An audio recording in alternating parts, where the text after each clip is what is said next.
महाभारत में वर्णित कथा के अनुसार एक बार युधिष्ठिर ने पितामह भीष्म से पूछा कि हे पितामह, आपने बहुत बार कहा है कि अहिंसा परम धर्म है, इसलिए मैं यह जानना चाहता हूँ कि जो मनुष्य मांस भक्षण करते हैं उनकी क्या हानि होती है और जो मांस भक्षण नहीं करते उसे कौन कौन से लाभ मिलते हैं। जो स्वयं पशु का वध करके उसका मांस खाता है या दूसरों के दिए हुए मांस का भक्षण करता है या जो दूसरों के खाने के लिए पशु का वध करता है अथवा जो खरीद कर मांस खाता है उसे क्या दंड मिलता है। मनुष्य कैसे शुभ लक्षणों से संयुक्त होता है। मैं निश्चित रूप से सदा ही इस सनातन धर्म के पालन की इच्छा रखता हूँ। मैं चाहता हूँ कि आप इस विषय का यथार्थ रूप से विवेचना करें। तब पितामह भीष्म उत्तर देते हैं कि हे युधिष्ठिर, मांस न खाने से जो धर्म होता है उसका मुझसे यथार्थ वर्णन सुनो तथा उस धर्म की जो उत्तम विधि है वह भी जानो।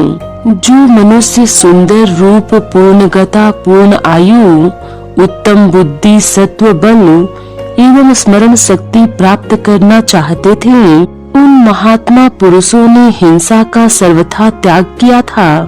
हे युधिष्ठिर, सेन, चित्र, सोमक, वृत्त, रेवत, रंती, देव, वसु, सृज्य, अनन्य, नरेश, कृप, भरत, दुष्यंत, करूप, राम, अलर्क, नर, विरूपास, निमि, महाराज जनक, पुरुरवा, पृथु, वीरसेन, इक्ष्वाकु, शंभु, श्वेत सागर, अज, धुंधु, सुबाहु, हर्यसव, क्षुप, भरत इन सब ने तथा अनन्य राजाओं ने भी कभी मांस भक्षण नहीं किया था। श्री वाल्मीकि जी भी रामायण में लिखते हैं, कोई भी रघुवंशी न तो मांस खाता है और न ही मधु का सेवन करता है। प्रभु श्री राम सदा 4 समय उपवास करके 5वें समय शास्त्र विहित जंगली फल फूल और निवार आदि भोजन करते थे। भीष्म पितामह आगे कहते हैं, निष्पाप राजेंद्र सप्तऋषि, वाल, खिल्य तथा सूर्य की किरणों का पान करने वाले अनन्य मनीषी महर्षि मांस न खाने की ही प्रशंसा करते हैं। जो मनुष्य मांस का परित्याग कर देता है श्रेष्ठ पुरुष सदा ही उसका सम्मान करते हैं तथा जो मनुष्य 100 वर्षों तक कठोर तपस्या करता है तथा जो केवल मांस का परित्याग कर देता है, ये दोनों मेरी दृष्टि में एक समान हैं। जो पुरुष नियम पूर्वक व्रत का पालन करता हुआ अश्वमेध यज्ञ का अनुष्ठान करता है तथा जो केवल मदिरा और मांस का परित्याग करता है, उन दोनों का एक सा ही फल मिलता है। पितामह भीष्म कहते हैं कि हे युधिष्ठिर, मनु का कथन है कि जो मनुष्य न मांस खाता है और न पशु की हिंसा करता है और न दूसरों से हिंसा कराता है, वह संपूर्ण प्राणियों का मित्र कहा जाता है। नारद जी कहते हैं कि जो दूसरों के मांस से अपना मांस बढ़ाना चाहता है वह निश्चय ही दुख उठाता है। गुरु बृहस्पति जी का कथन है कि जो मदिरा और मांस का त्याग कर देता है उसे ही दान, यज्ञ और तपस्या का फल प्राप्त होता है। जो धर्मात्मा पुरुष जन्म से ही इस जगत में मदिरा और मांस का सदा के लिए परित्याग कर देते हैं वे सभी मुनि माने गए हैं। हे कुरु नंदन, प्राचीन काल में मनुष्यों की यज्ञ आदि केवल अन्न से ही हुआ करते थे। पुण्य लोक की प्राप्ति के साधनों में लगे रहने वाले याज्ञिक पुरुष अन्न के द्वारा ही यज्ञ करते थे। किंतु जब एक समय ऋषियों ने चेदी राज वसु से अपना संदेह पूछा, उस समय वसु ने मांस को भी, जो सर्वथा अभक्ष्य है, भक्ष्य बता दिया। अनुचित निर्णय देने के कारण आकाशचारी राजा वसु आकाश से धरती पर गिर पड़े। इसके बाद पृथ्वी पर भी ऐसा ही निर्णय देने के कारण वे पाताल में समा गए। भीष्म पितामह आगे कहते हैं कि हे भारत नंदन, जो लोग स्वाहा और स्वधा का अनुष्ठान करके यज्ञ शिष्ट अमृत का भोजन करने वाले तथा सत्य और सरलता के प्रेमी हैं, वे देवता हैं।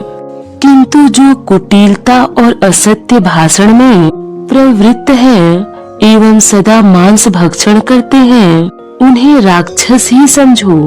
लोभ से, बुद्धि के मोह से अथवा पापियों के संसर्ग में आने से मनुष्यों की अधर्म में रुचि हो जाती है। मांस के रस का आस्वादन एवं अनुभव कर लेने पर उसे त्यागना एवं समस्त प्राणियों को अभय देने वाले इस सर्वश्रेष्ठ अहिंसा व्रत का आचरण करना अत्यंत कठिन हो जाता है।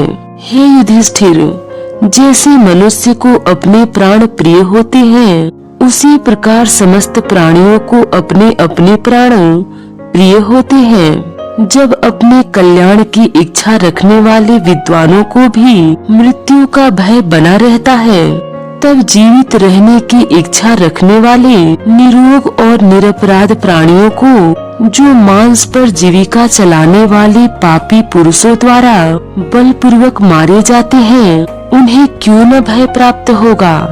तिनके से, लकड़ी से अथवा पत्थर से मांस पैदा नहीं होता, वह तो जीव की हत्या करने पर ही उपलब्ध होता है। अतः मांसाहार में महान दोष है। जो अपना कल्याण चाहता हो, वह मनुष्य मांस का सर्वथा परित्याग कर दे। पितामह भीष्म कहते हैं कि हे युधिष्ठिर, ऋषि मार्कंडेय जी ने कहा है कि जो मनुष्य जीवित रहने की इच्छा रखने वाले निरपराध प्राणियों को मारकर अथवा उनकी स्वयं मर जाने पर उनका मांस खाता है, वह न मारने पर भी उन प्राणियों का हत्यारा ही समझा जाता है। जो मांस को स्वयं नहीं खाता किंतु खाने वाले का समर्थन करता है, वह मनुष्य भी भाव दोष के कारण मांस भक्षण के पाप का भागी होता है। इसी प्रकार जो निरपराध पशुओं को मारने वालों का अनुमोदन करता है, वह भी हिंसा के दोष से लिप्त होता है। जो मनुष्य हत्या के लिए पशु लाता है, जो उसे मारने की अनुमति देता है, जो उसका वध करता है तथा जो खरीदता, बेचता, पकाता और खाता है, वे सब के सब खाने वाले ही माने जाते हैं। अर्थात वे सब खाने वाले के समान ही पाप के भागी होते हैं।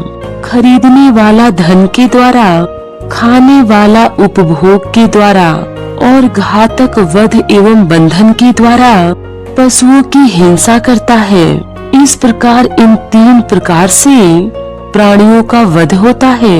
हे कुंती नंदन, यदि कोई भी मांस खाने वाला न रह जाए तो पशुओं की हिंसा करने वाला भी कोई न रहे, क्योंकि हत्यारा मनुष्य मांस खाने वालों के लिए ही पशुओं की हिंसा करता है। यदि सब लोग मांस को खाना छोड़ दें, तो पशुओं की हत्या अपने आप ही बंद हो जाए।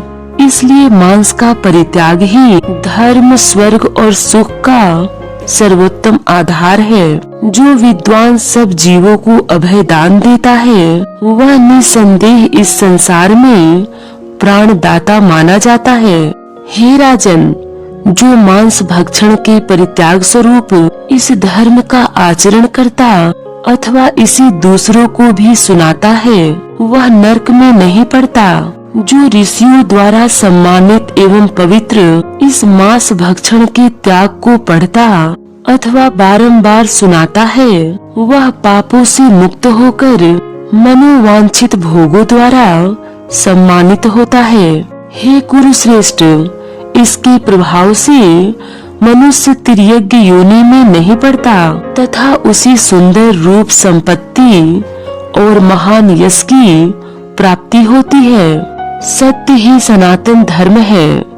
राजा हरिश्चंद्र सत्य के प्रभाव से आकाश में चंद्रमा के समान विचरते हैं। राजा पृथु ने कहा है कि जो अपने या पराये किसी एक के लिए बहुत से प्राणियों का वध करता है उसे अनंत पातक लगता है, किंतु जिस दुष्ट या अशुभ व्यक्ति का वध करने पर बहुत से लोग या समाज सुखी हो उसे मारने से पातक नहीं लगता।